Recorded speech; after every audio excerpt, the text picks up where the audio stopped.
Hey, this is PJ with CLK Supplies, and I want to go over a common locksmithing mistake that's made while rekeying apartment complexes, office buildings, really anything that you know has a bunch of different doors and a bunch of different people use them.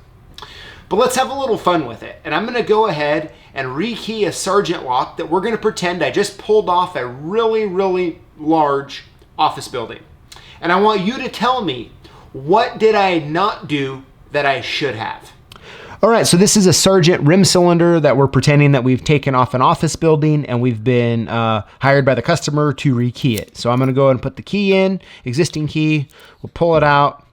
Now, we're just gonna pretend that we've actually changed the bitting on here and we put it back together. Just like that. And there you go, we're done. All right, did you catch that? Did you see what I missed?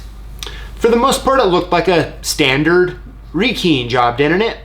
But I missed one important step, and that was to check for existing master pins. It is so important when you're out rekeying or master keying existing locks that have even the slightest chance of being master keyed in the past. It is so important when you go to rekey it to avoid future security issues like cross-keying and having keys that work it that shouldn't, that you check for those existing master pins. Now, let me rekey this cylinder again, doing it the right way. All right, now for the proper way to rekey this cylinder.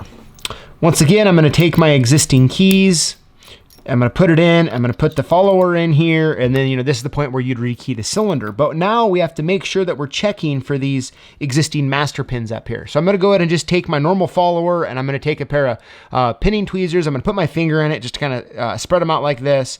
And then you just have to go one by one here, go 3 on one side, 2 on the other, and check for these. So just take it back 1. I'm putting my tweezer top right over the top of it so everything doesn't go flying like this. Okay, up, and there we go. So there's a master pin. So I'm going to gently slide it back up. As you can see, I got that one master pin out. Now you have to go through each by one, each chamber by chamber. And it's a little tricky if you've never done this before. And it's definitely a little more time consuming. It's easy to make a mistake. And then next thing you know, you're going to be rebuilding the whole guts in here. So an easier way to do it, let me show you.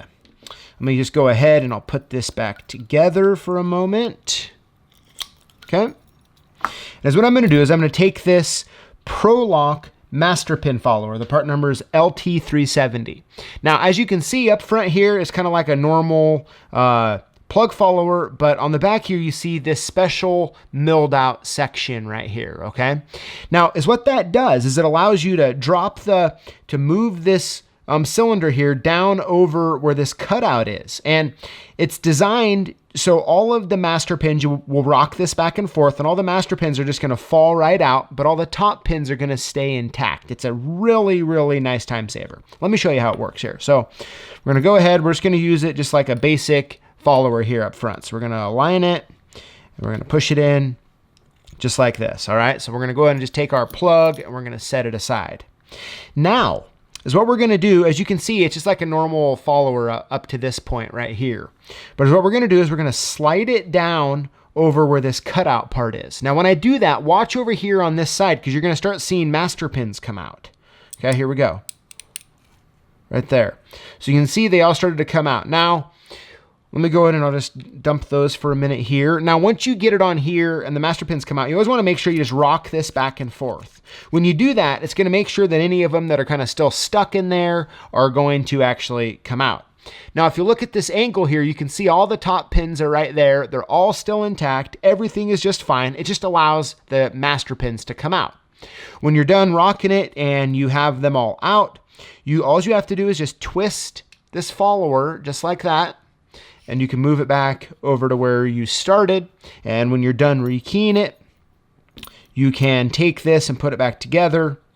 And at that point, you know with certainty that all of the master pins, existing master pins that were in here, are now gone. So that is the proper way to do it. So let's make sure that we're avoiding this major mistake and we're checking for existing master pins. I'd love to know in the comments below. Tell me, do you guys like using just tweezers to check for those master pins? Or do you like using a tool like that ProLock LT370 master pin follower? Let me know in the comments below. Thanks for watching, and we'll see you next time.